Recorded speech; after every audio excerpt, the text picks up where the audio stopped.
अस्सलामुअलैकुम। तो क्या हाल है आप लोगों का। उम्मीद करता हूँ ठीक ही होंगे। आप लोग भी सोच रहे होंगे कि पिछले दिनों इसने पाकिस्तान इंडिया के मैच पे काफ़ी वीडियोस बनाई है, लेकिन उसके बाद वीडियोस 3-4 दिन हो गए नहीं है। अगर आप सोच रहे हैं तो बहुत अच्छी बात है, आप सोचें और मेरी वीडियो का इंतज़ार करें। लेकिन अगर आप नहीं सोच रहे तो आपसे मैं सिर्फ इतना कहना चाहूँगा कि आप सोचा करें कि मैं वीडियो क्यों नहीं बना रहा। तो मेरे पास कोई ख़ास मकसद नहीं था, लेकिन अब मेरे पास मकसद आ गया है। अबे जल्दी बोल, कल सुबह पनवेल निकलना है। तो आज की वीडियो का मकसद ये है कि मैं यूनिवर्सिटी, मेरी वापसी शुरू होने वाली है। मैं यूनिवर्सिटी में पढ़ता हुआ है, तो सब तो आपको पता होगा। तोबा तोबा तोबा, थारा मूड खराब कर दिया। मैं इस्लामाबाद यूनिवर्सिटी में पढ़ता हूँ। तो वहाँ पर मैं हॉस्टल ढूंढ रहा था, तो इस्लामाबाद में मुझे हॉस्टल नहीं मिला, तो मैं पिंडी आया हॉस्टल देखने। तो पिंडी मेरे अब्बू का एक जानने वाला था, उसने मुझे हॉस्टल की लोकेशन भेजी, लेकिन लोकेशन आईफोन में थी और भोसड़ी का आईफोन में लोकेशन की समझ ही नहीं लगती। मैं लोकेशन जिधर थी पहले उधर नहीं गया, लोकेशन दूसरी साइड बता रही थी, मैं उधर सजे खबे, वो मुझे कहे जी अब खबे जाना है, तो मैंने देखा खबे रास्ता ही नहीं है, तो मैं सजे निकल गया। तो फिर लोकेशन जो है वो वापसी शुरू हो पड़ी और आईफोन ने मुझे सिर्फ इतना ही कहा। तुम माफ करना, मैं गुस्से में इधर उधर निकल जाता हूँ। और पहले तो मैं गलत लोकेशन पर ही पहुंच गया। वहाँ पर काफ़ी हॉस्टल थे, लेकिन जब मैंने वहाँ से किसी से पूछा तो इसने कहा नहीं, ये जो है ये 6 रोड है और आपने 7 रोड पर जाना है। तो मैं वहाँ सर भोसड़ा घुमा के वापसी बाहर निकल आया। और जब मैं भोसड़ा घुमा के बाहर निकला तो मैंने जब गाड़ी का लॉक चाबी डाल के गाड़ी का लॉक खोलने की कोशिश की। तू समझा? हाँ। नहीं, तू समझा नहीं। लेकिन गाड़ी के दरवाजे का लॉक पूरा घूम जाए, खुले ही ना। फिर मुझे पता चला जी इस भोसड़ टटी का लॉक टूट चुका है। और था मैं पिंडी में, तो मेरा भोसड़ा और दिमाग दोनों घूम गए कि अभी क्या करूं। फिर मैंने डिग्गी खोलने की कोशिश की, लेकिन भोसड़ टटी की डिग्गी भी ना खुले। बड़ी मुश्किल से अल्लाह अल्लाह करके डिग्गी खुल गई।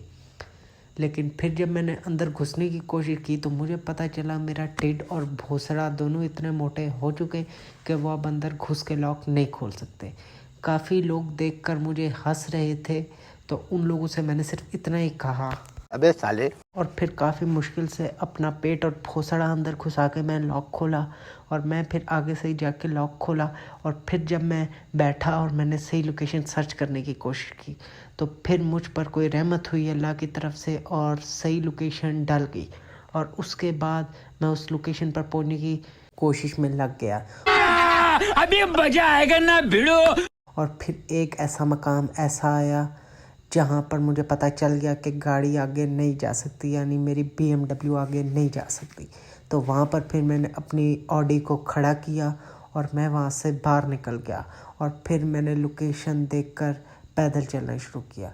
तो आईफोन ने मुझसे फिर वही कहा कि खबे जाओ, खबे रास्ता नहीं था। तो मैं फिर सजे मुड़ा तो आईफोन ने फिर मेरे से कहा। तुम माफ करना, मैं गुस्से में इधर उधर निकल जाता हूँ। और फिर आखिर मैं अपनी मंजिल पर पहुंच ही गया, यानी हॉस्टल पहुंच ही गया। हॉस्टल पहुंचकर जब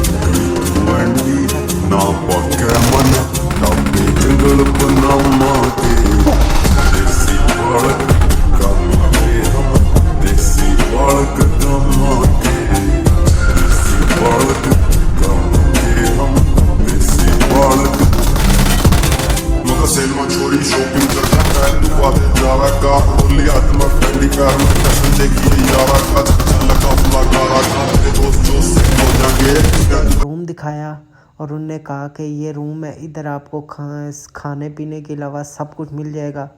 तो मैंने उनसे कहा बच्ची भी। तो उनका रिएक्शन कुछ ये था। अबे साले। और फिर मैंने अपनी बेइज्जती वाली बूथी बंद की और उसके बाद मैंने उनसे पूछा कोई सिंगल रूम, तो उनने मुझे एक सिंगल रूम भी दिखाया। फिर जब वो मुझे अपने दफ्तर में लेकर गए और उन्होंने कहा कि सिंगल वाला रूम अच्छा था, तो मैंने उन्हें सिर्फ इतना ही कहा मुझे तुम्हारा बिल्कुल नहीं पसंद आया। आज तुम फिर उसने मुझे कहा कि आप सोच कर बताइएगा और घर जाके अपने वालिद साहब को बता दिएगा, तो फिर हम लोग आपस में किराया सब कुछ डिस्कस कर लेंगे। तो मुझे बिल्कुल वो पसंद नहीं आया था, तो मैं फिर कुछ भी नहीं पूछ के आया, मैं घर आ गया और मैंने वालिद साहब को बताया कि मुझे वो उससे पसंद नहीं है। तो वालिद साहब ने कहा मजबूरी, आपने 2-3 महीने रहना, उसके बाद आपको यूनिवर्सिटी का हॉस्टल अलॉट हो जाएगा। तो मैंने फिर सोचा ठीक है, तो मैं कहती है 2-3 महीने तो रह सकता हूँ हॉस्टल, क्योंकि अब घर में भी तो इज्जत थी ही नहीं, घर में भी इज्जत बनानी थी। तो मैंने सोचा साला ये दुख का खत्म नहीं होता बे। फिर ये सुनकर मेरे एक दोस्त ने बताया कि मैं कोई काम नहीं करता इसलिए मेरा ये दुख ख़त्म नहीं होता। लेकिन फिर मैंने उसे बताया कि मेरा दत्तपोत्रा सरकारी नौकरी है लेकिन उसकी भी घर में इज्जत नहीं है। तो वो फिर चुप हो गया। तो फिर यहाँ पर हमारी कहानी ख़त्म हो गई और मैं आपको सिर्फ इतना ही कहूँगा, कहानी सुनो।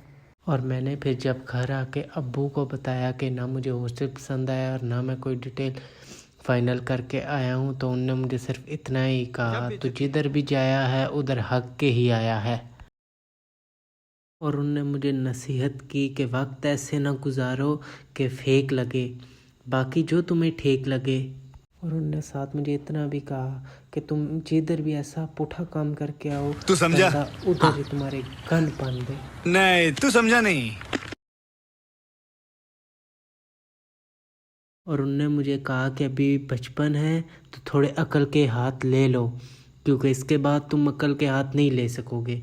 और मैं बाकी अपने भाइयों से पूछना चाहता हूँ, मेरे जिस भाई को पता है कि अकल के हाथ किधर से मिलते हैं तो वो मुझे बता दे, ताकि मैं उधर से अकल के हाथ ले लूँ और ताकि मेरे घर वाले भी मेरे से खुश हो जाएं। तो हमारी कहानी यहाँ पर बिल्कुल ही एंड हो जाती है। तो आज के लिए अल्लाह हाफिज़। इंशाल्लाह अब आपसे किसी और वीडियो में मुलाकात होगी। और मैं गुंडू कैमरामैन बुंडू के साथ लुंडी न्यूज़ कहूटा।